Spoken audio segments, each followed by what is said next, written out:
Hello friends, welcome to the SNAE medical classes. Today we will discuss regarding vesicular mole. First we will discuss about what is the vesicular mole. Vesicular mole क्या है? A vesicular mole also known as hydatidiform mole. इसको हम किस name से और जानते हैं? hydatidiform mole के नेम से भी जानते हैं. ये क्या है? It is a type of gestational trophoblastic disease that is characterized by abnormal proliferation and degeneration of the trophoblastic tissue in pregnancy. इसमें क्या देखने के लिए मिलता है? ये एक जेस्टेशनल ट्रोपोब्लास्टिक डिजीज़ है.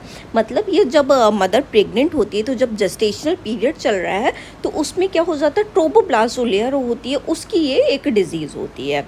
That is characterise by abnormal proliferation and degeneration of trophoblastic tissue in pregnancy. इसमें क्या देखने के लिए मिलता है? इसमें एबनॉर्मली तरीके से प्रोलिफरेशन होने लगता है, मतलब एबनॉर्मल तरीके से सेल्स जो हैं वो ग्रोथ करने लगती हैं. इसमें क्या देखने के लिए मिलता है? जो ट्रोपोब्लास्टिक लेयर होती है, जो ट्रोपोब्लास्टिक टिश्यूज होते हैं, उनमें डीजनरेशन होने लगता है. उनकी सेल्स क्या करने लगती हैं?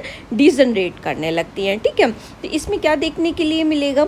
It is a benign tumour of the placenta but has the potential to develop into malignant condition called choriocarcinoma. ये क्या है? एक तरीके का ये बिनाइन ट्यूमर देखने के लिए मिलता है जो कि हमारा प्लेसेंटा की जो ट्रोपोब्लास्टिक लेयर होती है उसके अंदर देखने के लिए मिलता है.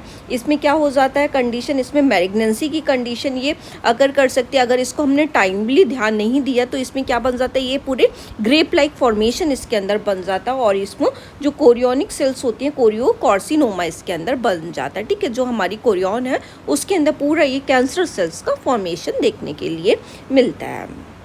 नेक्स्ट वन हम इसके टाइप्स की बात करेंगे. ये जो मोलर प्रेगनेंसी होती है, जो हम कह सकते हैं वेसिकुलर मोल या फिर ट्रोपोब्लास्टिक डिजीज़ जो कंडीशन है, ठीक है, ये दो तरीके की होती है. इसमें कंप्लीट मोल भी देखने के लिए मिल सकता है और partial.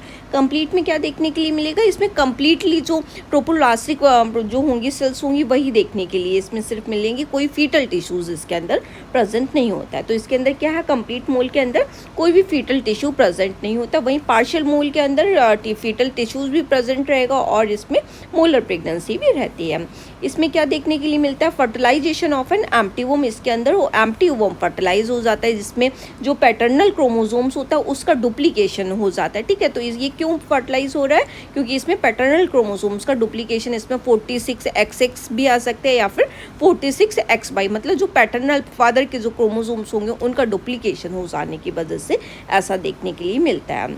High risk of malignancy. इसमें हाई रिस्क के चांसेस रहते हैं मैलिग्नेंसी देखने के लिए इसके अंदर मिल सकती है. इसके हाई रिस्क मैलिग्नेंसी की 15 to 20% समथिंग चांसेस हो सकते हैं कि इसमें जो कैंसरस सेल्स हैं वो ग्रो कर सकती हैं. नेक्स्ट पार्शियल मोल अगर होगा तो क्या देखने के लिए मिलेगा? Some foetal tissue is present but not viable. इसके अंदर कुछ फीटल टिश्यूज़ प्रेजेंट रहते हैं लेकिन वो क्या रहते हैं? बायेबल प्रोडक्ट नहीं रहेगा. उनके अंदर कोई भी जान, उसके अंदर बायेबिलिटी नहीं रहेगी. ठीक है, मतलब वो प्रेजेंट है, जस्ट वो फॉर ऐसे ही टिश्यू वो प्रेजेंट है. उनके अंदर कोई भी फीटल सेल्स जैसे ग्रो नहीं करेगा, वो बायेबल प्रोडक्ट नहीं होगा. Fertilisation of an ovum by 2 sperm. इसका जो फर्टिलाइजेशन हो जाता है एक ओवम का 2 स्पर्म के साथ में हो सकता है. ठीक है, इसके अंदर जो पार्शियल मोल के अंदर देखने के लिए मिलेगा. इसमें ट्रिप्लॉइड हो सकता है, ये सारी चीज़ें. ठीक है, जिसके अंदर 69 ट्रिपल एक्स इसके अंदर आ सकते हैं. ठीक है, या फिर इसके अंदर 69 डबल एक्स बाई जो है वो जो फादर के क्रोमोसोम्स वो होंगे, स्पर्म होंगे, क्योंकि 2 स्पर्म के साथ में वो फर्टिलाइज हो रहा है एक ओवम. तो इसके अंदर ट्रिप्लॉइड देखने के लिए मिलेगा जिसमें एक्स क्रोमोसोम्स भी आ सकता है या फिर बाई क्रोमोसोम देखने के लिए मिलेगा जो कि 69 ये हो जाएंगे. Next lower risk of malignancy. इसके अंदर मैलिग्नेंसी रहने के चांसेस कम रहते हैं. इसमें लेस देन टू 5% चांसेस रहते हैं कि इसमें मैलिग्नेंसी जो है वो हो सकती है. लेकिन इसमें क्या रहेगा? इसमें जो फीटल टिश्यूज़ होंगे वो प्रेजेंट रहेंगे और जो लेकिन वो कैसे रहेंगे? बायेबल प्रोडक्ट वो नहीं रहेगा.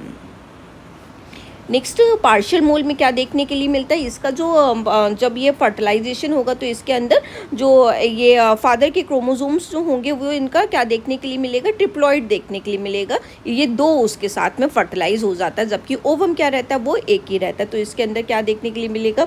ओवम कितना है? एक ही है, लेकिन फादर के क्रोमोसोम क्या हो गए हैं?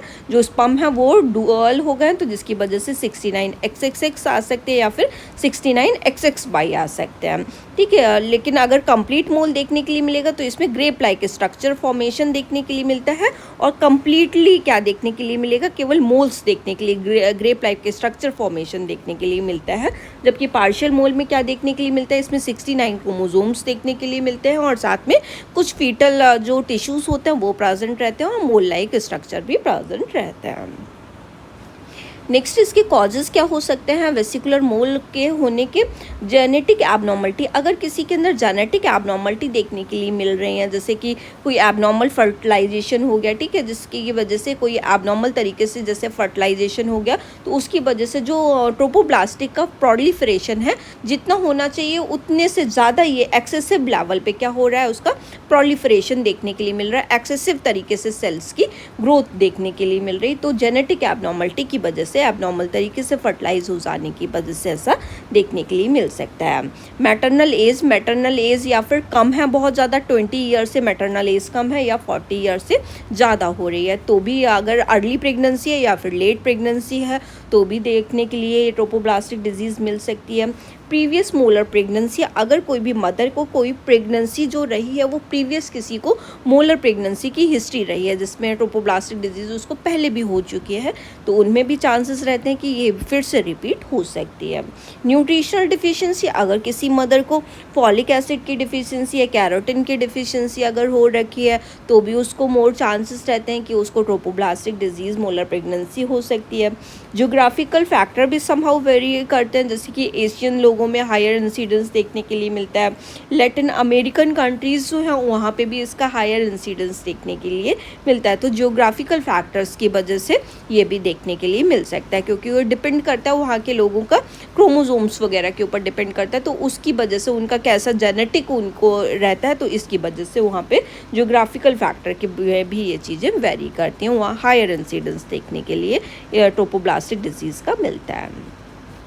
नेक्स्ट इसके सिम्टम्स क्या होते हैं, क्लिनिकल फीचर्स इसके अंदर क्या रहेंगे। अगर किसी को मोलर प्रेगनेंसी अगर हो रही है, ग्रेप लाइक फॉर्मेशन अगर देखने के लिए मिल रहा है, तो इसमें एबनॉर्मल तरीके से वजाइनल ब्लीडिंग होगी जो कि पेनलेस होगी, कोई पेन प्रेजेंट नहीं होगा, और ये जो ब्लीडिंग देखने के लिए मिलेगी ये ऑफनली फर्स्ट ट्राइमेस्टर के अंदर देखने के लिए मिलती है और इंटरमिटेंट होगी, मतलब एपिसोडिक से होगी, ठीक है, आप आज हो गई फिर थोड़े दिन बाद हो गई, ऐसे करके देखने के लिए मिलेगी।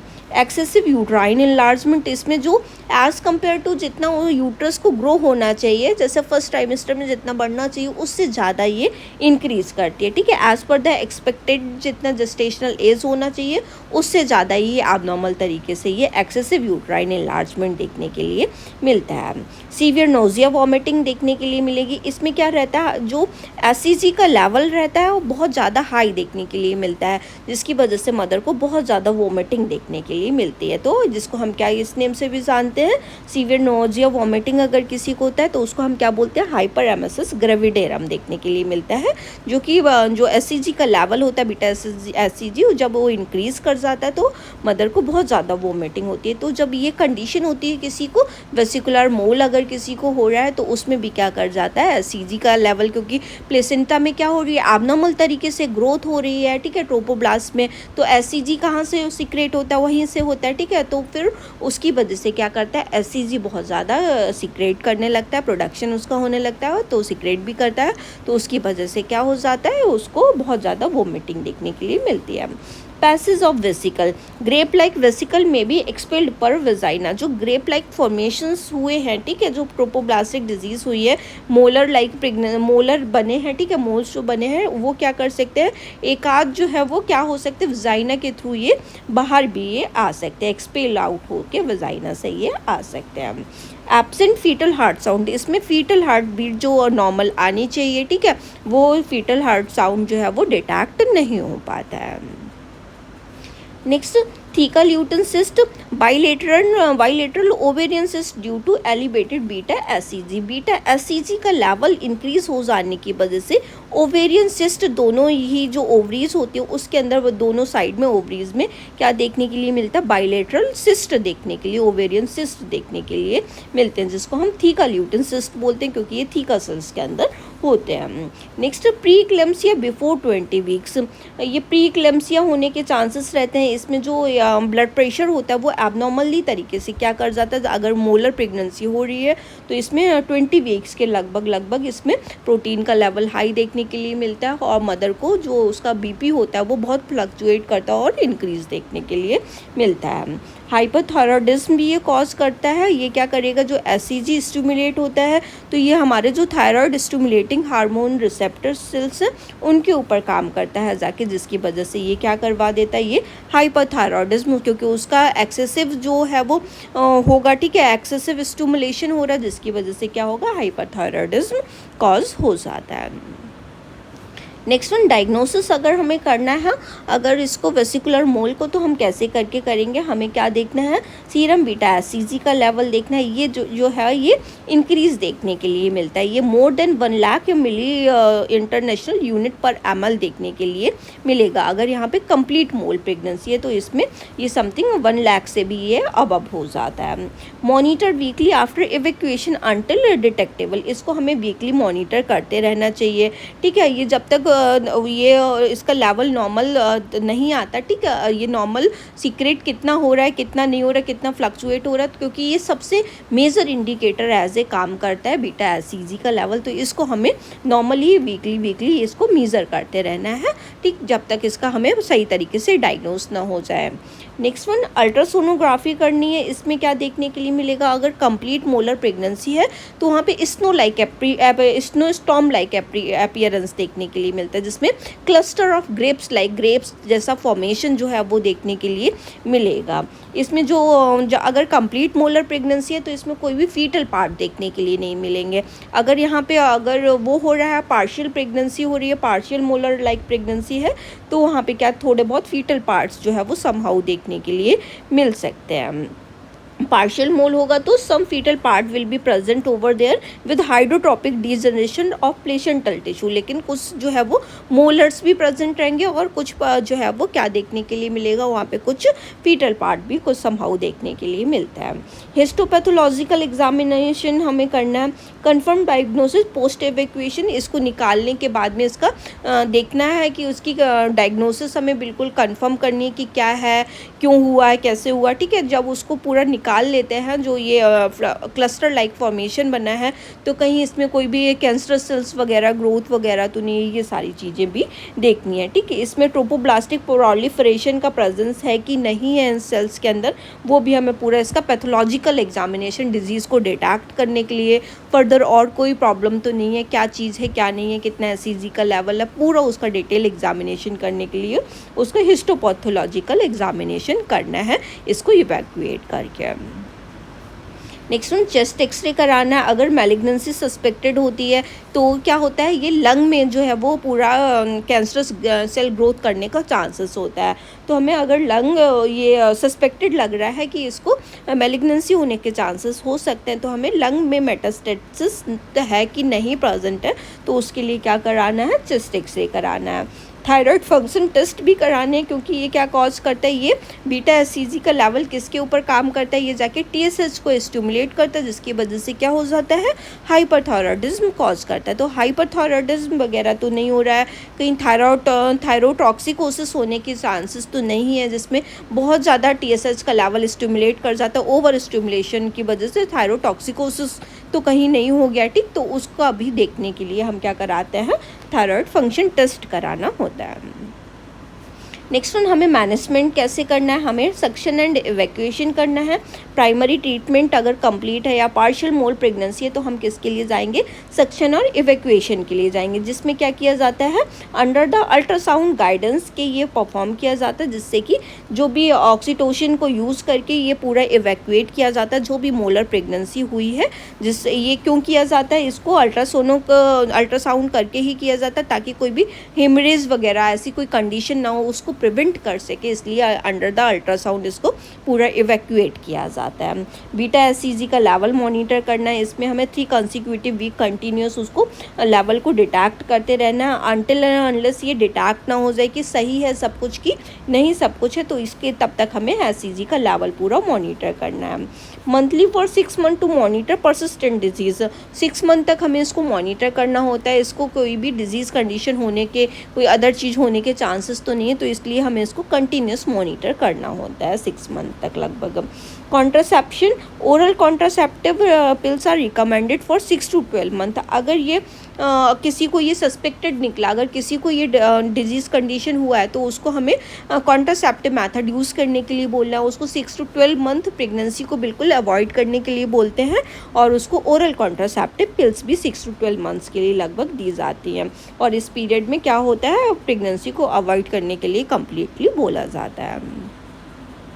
कीमोथेरेपी करेंगे, अगर चांसेस हैं कि ये जो है मेलिग्नेंसी की कंडीशन हो सकती है, तो उसको कीमोथेरेपी के लिए बोला जाता है। ठीक है, अगर ज़रूरी लगता है कि ये उसको कैंसर सेल्स हुई हैं, तभी उसको कीमोथेरेपी के लिए बोलते हैं, जिसमें मीथोट्रेक्सेट और एसिटोमाइसिन ये ड्रग्स जो है वो दी जाती हैं। अगर इसमें कोई भी बीटा एससीजी का लेवल ये इंक्रीज़ होता हुआ दिख रहा है, बहुत ज़्यादा इंक्रीज़ होता हुआ दिख रहा है, तो सस्पेक्टेड रहता है कि उसको मेलिग्नेंसी के चांसेस हो सकते हैं। तो कहीं ऐसा तो नहीं हो रहा, तो उसके अकॉर्डिंग हम क्या चूज़ करते हैं, कीमोथेरेपी चूज़ करते हैं। प्रेजेंस ऑफ मेटास्टेसिस, अगर मेटास्टेसिस प्रेजेंट है तो कीमो की जाती है। और इन्वेजिव मोल कोरियोकार्सिनोमा की कंडीशन है, पूरा ये उसको कोरियोनिक सेल्स को पूरा मेलिग्नेंसी अगर वहाँ पे कॉज कर रहा है, कैंसर सेल्स के एबनॉर्मल तरीके से ग्रोथ हो रही है, तो वहाँ पे कीमोथेरेपी की जाती है। हिस्टेक्टमी करेंगे, कुछ सिलेक्टिव केसेस होते हैं जहाँ पे पूरा अगर यूट्रस इन्वॉल्वमेंट अगर उसका हो गया है, पूरा मेटास्टेसिस वगैरह, तो उसको हिस्टेक्टमी करके कुछ सिलेक्टिव केसेस के लिए, जैसे कि वुमेन ओवर द 40 ईयर्स है, या फिर कोई भी सीवियर कंडीशन अराइज कर सकती है, मदर की लाइफ थ्रेटनिंग कंडीशन हो सकती है, ठीक, तो उसमें क्या चूज़ की जाती है, हिस्टेक्टमी, कम्प्लीटली जो यूट्रस है उसको रिमूव किया जाता है।